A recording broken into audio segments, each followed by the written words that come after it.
Hello, this is Timothy Perfect from Two Canoes Software. I'm excited to show you this video on how to get started with the demo or the trial version you have of Signing Manager. We're going to cover both the Signing Manager app, which empowers or enables your Mac to be able to sign applications and packages with the standard Apple signing tools such as Code Sign and Xcode Build and Product Sign, without having your actual identities installed in the local keychain, but on a remote service where they're protected, audited, and secured. So let's jump in and show you how to get it configured.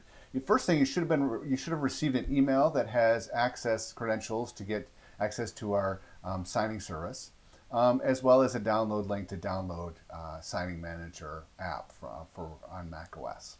So the first thing we'll do is we'll go into the browser, and if you go to the signing server.twocanoes.com, you can now sign in, and you're given the credentials in the email, so you'll just enter them here and sign in. And then you're given this first page will have multiple links right here to allow you to click and get started easily. The first one we're going to go to is identities. And this allows you to upload your identities for signing, that's making available for signing. You don't want to upload your Apple identities while you're doing the demo. We provide test identities for you to do that, or you could create them yourselves. But when you put this in a production, you of course would want to upload your developer identities they use to sign apps and packages right here.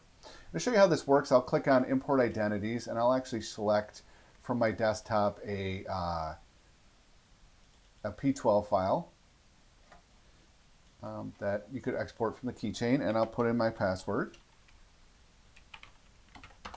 and I'll import it. You can see this one has now been imported, and I can it has the CN it picked up from the certificate, the fingerprint, that's the SHA-1 hash of the certificate, and a PEM version of the certificate itself, so you can verify it. Of course, the private key is never exposed. That's hidden away or secured away, and you can only get access to that through a signing operation. So there is one other thing I want to show you is there's this authorize button. What the authorize does is it allows you to select who's authorized to do signing operations. So if we choose the authorized users, you can see that in my account I have these users defined, and you can go and select who has access to them and who doesn't. And you can of course go ahead and go to users and add additional users. Each user has a unique API key that they put into the application, so you can use it for auditing and controls. So if we go back to our main page after we've imported that identity, you can see that we have the signing service domain and the API key. So we'll copy those and we'll put those into the preferences of the Mac OS app Signing Manager app. So let me switch over to the Signing Manager. We'll go to the preferences first, and I'll paste in that signing server URL as well as the API key. I don't need to click the Trust Self-Sign because it's a well-known certificate, and I'll leave the timeout as a default. Then I'll click on OK, and we can go back to the main interface.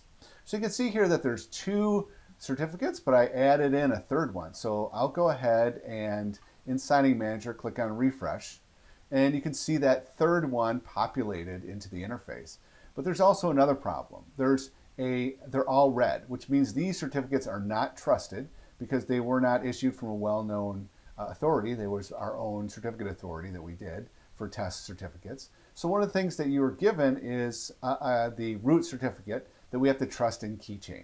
So what I'll do is I'll switch over to Keychain, and I have that root certificate from my resources, and I'll drag that onto the Keychain Access. And what I'll do is I'll mark it as trusted.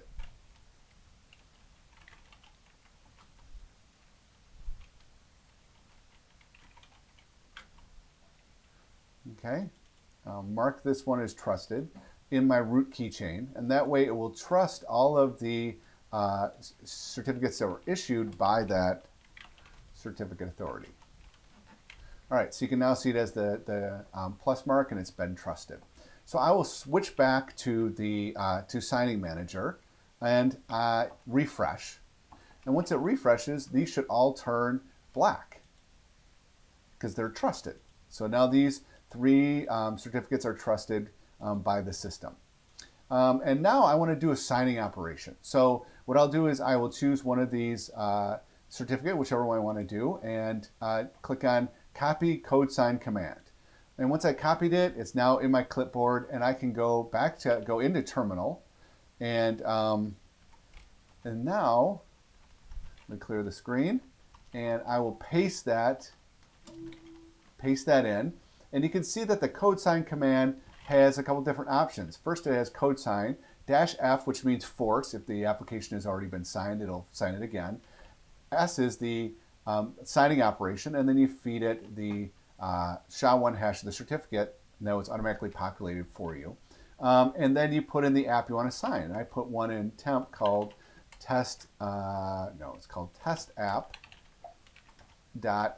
And I'll hit return, and you can see it did replace the existing signature, so it successfully signed it. So if I do code sign -DVV and do temp test app, and you can see that this has indeed been signed by the Two Canoes test code signing.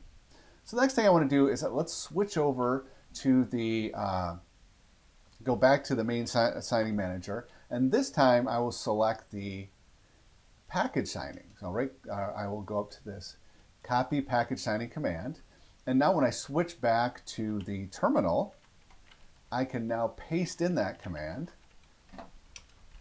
And you can see this one's a little bit different syntax. Product sign -sign. It's a different SHA-1 hash of the certificate that identifies the certificate.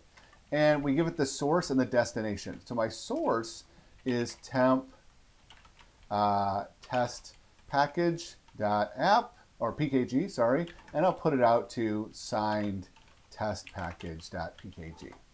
Then run it, and that package is now successfully signed, and it has been signed with those credentials. So if I go back to the app itself,